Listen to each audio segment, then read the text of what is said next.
Evelyn Carter was 41 years old when her younger brother humiliated her in front of the entire family during Christmas dinner. Not with words alone. Not with insults whispered behind her back. He stood up in the middle of dessert, pointed at her across the table, and called her a thief. 22 people went silent. The fork slipped from her mother's hand and clattered against the china plate. Her father stared down at his wine glass. And her brother Ryan stood there breathing hard like he had waited his whole life for that moment. "You stole from this family," he said loudly. "You've been controlling Mom and Dad with money for years." Evelyn sat frozen at the far end of the dining table, while snow drifted softly outside the windows of the old farmhouse in Milton County, Ohio. For a second, she honestly thought someone would stop him. Someone would laugh awkwardly and say, "Ryan, enough." Someone would defend her. Nobody did. Her mother finally spoke. "If you're going to upset your brother," she said coldly, "then maybe you should leave." That sentence changed everything, because what nobody in that dining room understood was this. The farmhouse they were sitting in did not legally belong to her parents anymore, and Ryan had just accused the wrong woman. But none of that started at Christmas dinner. It started 7 months earlier, when Evelyn received a phone call at 2:13 in the morning. Her father had collapsed in the barn. By the time she drove 3 hours from Columbus to Milton County, he was already home from the hospital pretending nothing happened. That was her father's way. Ignore pain, ignore bills. Ignore problems until someone else fixed them. Usually that someone was Evelyn. Her younger brother Ryan lived only 15 minutes away from their parents' farm. But he rarely visited unless he needed money. Still, her mother defended him constantly. "He's under pressure. He's trying. Things are hard right now." Meanwhile, Evelyn worked 60-hour weeks as a senior financial analyst for a logistics company. She handled corporate budgets worth millions. But inside her own family, she was treated like an inconvenience. That first morning after the hospital scare, Evelyn stood in the farmhouse kitchen making coffee, while her mother smoked nervously near the sink. "The medical insurance barely covered anything," her mother whispered. "How much do you owe?" Her mother hesitated. 48,000. Evelyn closed her eyes. Of course, there was always another bill, another emergency, another disaster. Her father entered the kitchen wearing the same flannel jacket he had owned for 20 years. "Don't start fussing," he muttered. "I'm fine. You collapsed in the barn. I got dizzy. You stopped breathing for 30 seconds. He waved her off. Her mother looked exhausted. And that was the moment Evelyn made the same mistake she had made for nearly 2 decades. She decided to save everyone again. Within 2 weeks, she refinanced part of her retirement investments and paid the hospital debt herself. Not loaned, paid. No contracts, no conditions. "No, thank you." Her mother cried afterward and hugged her tightly. Ryan didn't even call. 3 months later, Evelyn discovered the farm was close to foreclosure. Again. Her parents had fallen behind on property taxes and agricultural loans for years without telling her. The bank planned to seize part of the land by winter. Evelyn sat in stunned silence at the dining room table, while papers covered every surface. "How bad is it?" she asked quietly. Her father stared at the wall. Her mother cried softly. Then Ryan walked in eating beef jerky like none of it mattered. "It's not that serious," he said. Evelyn looked at him. "The bank is literally taking the property. They always threaten stuff. They filed court notices." Ryan shrugged. "You worry too much." That sentence made something cold settle inside her chest, because Ryan always spoke like a man who had never paid consequences for anything. And honestly, he hadn't. At 19, he crashed their uncle's truck while drunk. No charges. At 24, he maxed out 3 credit cards in his mother's name. No consequences. At 32, his landscaping business failed after he stopped paying employees. Everyone blamed bad luck. Now he was 37 years old and still living like someone else would rescue him eventually. Usually Evelyn. That night, after hours of arguments and tears, Evelyn agreed to one final solution. She would pay the overdue taxes and negotiate the farm debt. In exchange, her name would be added legally to the property ownership documents to protect her investment. Her father hated the idea. "It's embarrassing," he muttered. Her mother insisted it was temporary. Ryan exploded immediately. So now you own the family? No, Evelyn replied calmly. I'm preventing the bank from owning it. He stormed out. 3 weeks later, the paperwork was completed. Evelyn became partial legal owner of the Carter farmhouse and surrounding acreage. And for a little while, things improved. The foreclosure stopped. The debt stabilized. Her parents relaxed again. But Ryan grew colder. Every visit became uncomfortable. He rolled his eyes when Evelyn spoke, made jokes about corporate princess money, complained loudly whenever their mother praised her cooking or brought up her career. One afternoon in October, Evelyn overheard him arguing with his wife Jenna in the driveway. I'm telling you, Ryan snapped, that farm should have been mine. You didn't pay for it, Jenna replied. I'm their son. Evelyn quietly walked back inside before they saw her. But the words stayed with her. That farm should have been mine. The truth was, Ryan believed love and ownership were the same thing. If their parents loved him more, then naturally everything should belong to him, including property Evelyn had spent hundreds of thousands saving. Thanksgiving passed quietly. Christmas did not. Evelyn arrived at the farmhouse on Christmas Eve carrying wrapped gifts and homemade pies. The driveway was already full. Children screamed happily inside. Music played from the living room. Everything looked warm and normal, which should have warned her immediately. Because in dysfunctional families, silence before disaster often feels exactly like peace. Her mother greeted her with distracted politeness. Ryan barely acknowledged her. Her father hugged her quickly without meeting her eyes. Only her Aunt Lorraine seemed genuinely happy to see her. You look tired, Lorraine whispered later in the kitchen. I am tired. Lorraine studied her carefully. You need to stop saving people who enjoy drowning. Evelyn almost laughed. Instead, she poured gravy into a serving bowl and pretended not to understand. Dinner began around 6. 22 relatives crowded around folding tables, decorated with red candles and cheap gold ribbon. Ryan sat beside their father at the head of the table.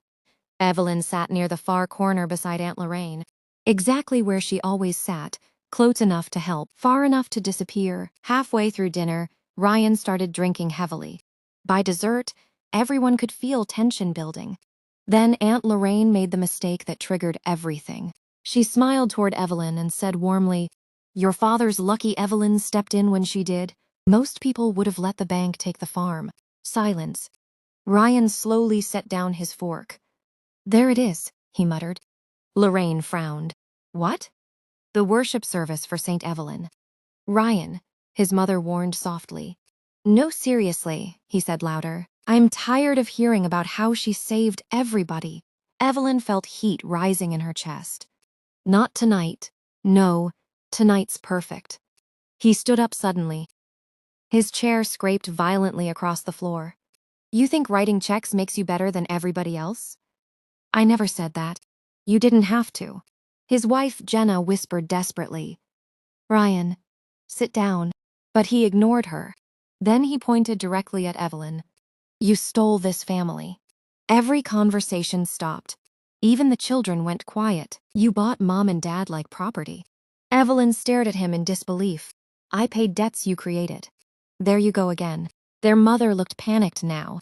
Ryan, no, he shouted. She thinks because her name's on paperwork she owns everything. Nobody moved. Nobody defended her. Her father remained silent. Ryan laughed bitterly. She's been controlling all of us for years. Evelyn finally stood slowly. I controlled nothing. I kept this place alive. You did it so you could take it. That's insane. Then Ryan said the sentence that changed the entire night. You forged those agreements anyway. The room froze. Evelyn blinked. What? You heard me. For the first time all evening, her father looked genuinely frightened. Ryan stepped closer. You manipulated them into signing ownership papers they didn't understand. That's a lie. You're a liar. Then her mother spoke, and somehow that hurt worse than Ryan. Please, she whispered to Evelyn. Don't make a scene. Evelyn stared at her mother in shock. He's accusing me of fraud. He's upset. No, Evelyn said quietly. He's dangerous. Ryan slammed his palm onto the table. You think money makes you untouchable? The children started crying. Jenna grabbed her coat. Aunt Lorraine stood up immediately. That's enough, but Ryan wasn't finished. You know what? He snapped. You want the farm so bad? Take it. Then he picked up his wine glass and hurled it across the room. It shattered against the fireplace. Everyone screamed, and still their father said nothing. Not one word. That silence broke something permanent inside Evelyn. She looked slowly around the room, at the relatives avoiding eye contact, at her mother comforting Ryan instead of stopping him, at her father staring at the floor, at 22 people waiting for her to absorb another humiliation quietly. Then her mother said the sentence Evelyn would remember forever. If you can't calm down, maybe you should go home tonight. Not Ryan. Her. Evelyn nodded once, very calmly, very quietly. Then she walked upstairs to the guest room and retrieved her suitcase. Nobody followed her except Aunt Lorraine. In the hallway, Lorraine grabbed her arm gently. Don't come back, she whispered. Evelyn looked at her in surprise. Lorraine's eyes filled with tears. They will destroy you if you let them. Downstairs, Ryan was still ranting loudly, while relatives pretended everything could still be repaired. Evelyn carried her bags past the dining room without speaking. Her father finally looked up. For 1 second, she thought he might stop her. He didn't. Outside, snow covered the driveway in silver light. The cold air burned her lungs. She loaded her car slowly, hands trembling, not from sadness anymore, from clarity. Because for the first time in her life, she understood something important. Love without respect becomes permission. And her family had been using permission for years. She drove back to Columbus through heavy snow. At 1:40 a.m., she reached her condo. Exhausted, numb, shaking. Then she noticed an envelope taped to her apartment door. No return address. Inside was a stack of photocopied bank documents. And at the top, handwritten in blue ink, were 5 words. They're hiding this from you. Evelyn sat down immediately on the kitchen floor. The papers showed multiple unauthorized withdrawals from a farm business account linked to the property. Large withdrawals, cash advances, transfers. More than $140,000 over 11 months. Most signed electronically by Ryan. But that wasn't the worst part. At the bottom of one document was a pending application for an additional agricultural loan. Using the farm as collateral, using Evelyn's ownership stake, without her consent. Her blood went cold. She called the bank at 8:01 the next morning. By noon, fraud investigators were involved. By Monday, attorneys were reviewing everything. And by New Year's Eve, Ryan learned something terrible about his sister. She was done protecting him. The investigation moved quickly, much faster than Ryan expected. Because unlike his previous mistakes, this time there was paperwork, electronic records, bank authorizations, digital signatures, evidence. The fraudulent loan application alone carried serious legal consequences. When investigators interviewed Evelyn's parents, her mother broke down almost immediately. She admitted Ryan handled most financial documents because it was easier. Her father admitted he signed papers without reading them. Ryan insisted everyone was overreacting. It's family money, he argued. It's not stealing if it's family. That sentence alone nearly destroyed his case. Evelyn stopped answering calls completely. For weeks, her phone filled with messages. Her mother crying, her father apologizing weakly, Ryan alternating between rage and desperation. Jenna eventually left him and moved in with her sister. Then one evening, Aunt Lorraine visited Evelyn carrying a cardboard box. What's this? Your grandmother's things. Inside were old recipes, faded photographs, handwritten letters, and beneath everything else sat a small wooden jewelry box. Evelyn opened it carefully. Inside rested her grandmother's emerald necklace, the one her grandmother promised her years ago. Evelyn looked up sharply. Mom gave this to you. Lorraine shook her head sadly. No, I took it before Ryan could pawn it. The room went silent. Pawn it? Lorraine nodded slowly. He's drowning in gambling debt. Everything suddenly made sense. The missing money, the panic, the aggression, the desperate attempts to control the property. Ryan wasn't just irresponsible. He was collapsing, and he had nearly taken the entire family down with him. Criminal charges were officially filed in February: financial fraud, forgery, attempted unlawful loan procurement. Ryan acted furious publicly, but privately he begged. One snowy afternoon, he appeared outside Evelyn's condo unexpectedly. He looked terrible, unshaven, thin, exhausted. "I need help," he whispered. Evelyn stood inside the doorway without inviting him in. "You already had help. Please.